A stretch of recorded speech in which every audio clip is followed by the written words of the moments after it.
السلام علیکم، آپ دیکھ رہے ہیں کے نیوز ایچ ڈی۔ میں ہوں حارث علی شاہ گیلانی۔ چلتے ہیں آج کی اہم خبروں کی طرف۔ رخ کریں گے خانے وال کا، جہاں سے رپورٹ کر رہے ہیں ہمارے نمائندے ساجد محمود ملک۔ ڈسٹرکٹ پولیس آفیسر اسماعیل کھڑک کی ہدایت پر ایس ایچ او تھانہ سٹی صفدر منصور کی جانب سے منشیات فروش کے خلاف بڑی کارروائی۔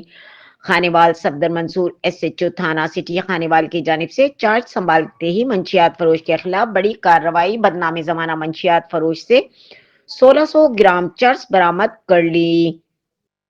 صفدر منصور ایس ایچ او تھانہ سٹی خانے وال کا کہنا تھا کہ خفیہ اطلاع پر کارروائی کی گئی، جس پر بدنام زمانہ منشیات فروش کو رنگے ہاتھوں منشیات سمیت گرفتار کر لیا گیا۔ صفدر منصور ایس ایچ او تھانہ سٹی خانے وال کا کہنا تھا کہ میری سب سے بڑی اولین ترقی یہ ہے کہ تھانہ سٹی کی حدود سے منشیات جیسی لعنت کو جڑ سے ختم کرنا ہے۔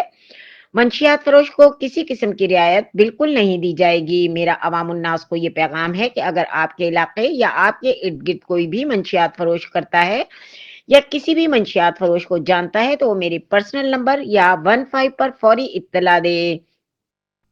اطلاع دینے والے کا نام سیکرٹ راز میں رکھا جائے گا اور منشیات فروش کے خلاف فوری کارروائی عمل میں لائی جائے گی، اور منشیات فروش کو کسی قسم کی بھی رعایت کی مستحق نہیں ہے۔